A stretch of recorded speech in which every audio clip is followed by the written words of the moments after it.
Today we're recreating Okonomiyaki, great street food that I tried in Hiroshima. Have you been to Japan? I've been to Japan. You should have mentioned it.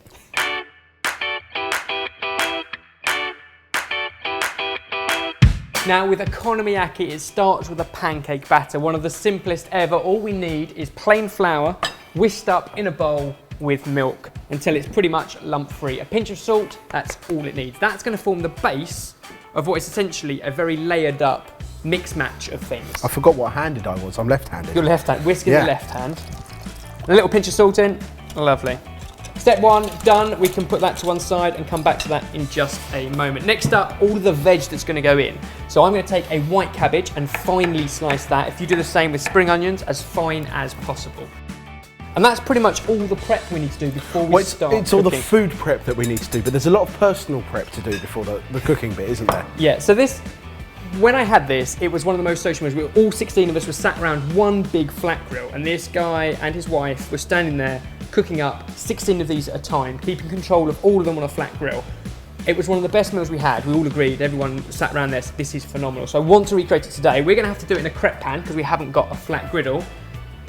And I haven't had 20 years of experience. So let's see how this goes. To start off with, our pancake is gonna go onto the flat pan. So your pancake batter, we want just enough to cover the base. About a 15 centimetre pancake. Does it help if your very low table is level? It does, I'm just realising this now. Okay, that's step one, pancake goes on. Now in the time it takes for that to cook, we're gonna pile on all of our veg. So cabbage goes on top. So I could just put steak in there?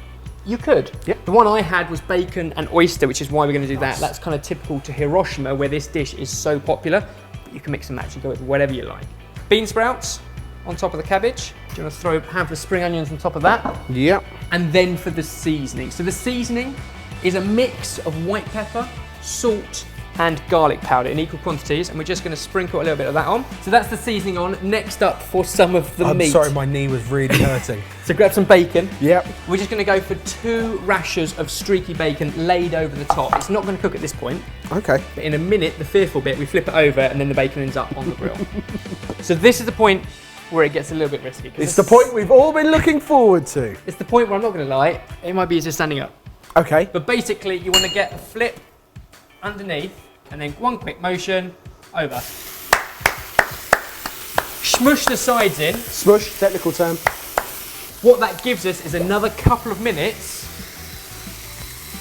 of a slightly lower temperature to cook the oysters. So this is a nice touch. It's a bit like surf and turf. Yep. We've got our meat now for the oysters. So grab a couple of those. We've already shucked them. All we need to do is slide them onto the grill to toast. Noodles, a big part of Okonomiyaki. Okay. These ones are instant ramen noodles. We have already cooked them. We're now just going to quickly reheat them. So in a bowl, we just pour a kettle right the way over the top, and it's just enough to warm them through. And the last part of Okonomiyaki, egg. This was also beautiful when they did it and quite magical. But basically the egg on a pre-warmed pan, for then they would do it on the grill next to it. We're just going to crack it in. Notice how that's not level either. And then Barry. break up the yolk. So you want the same kind of circumference that you would have, yeah. Our oysters don't take long at all. They're gonna go on your board. If you just chop them up into a fine dice. Yep. The noodles now hot. We cooked them in the seasoned water, the little seasoned packet that came with the noodles. And then when you're happy the bacon's cooked and it's kind of wilted down because all that cabbage is now cooked, you can lift all of that up and on top of our hot noodles, oyster, and our nearly cooked egg.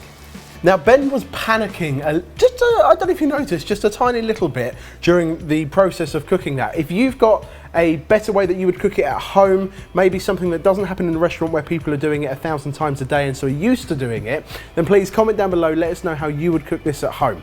But it's all finished off with a generous, and I do mean generous, when I had it in the restaurant, they mopped it on with a brush. We're just gonna go with a very generous drizzle right the way across with this Japanese barbecue sauce, a few more spring onions, and that right there is an incredible Okonomiyaki that you can make at home, sorted.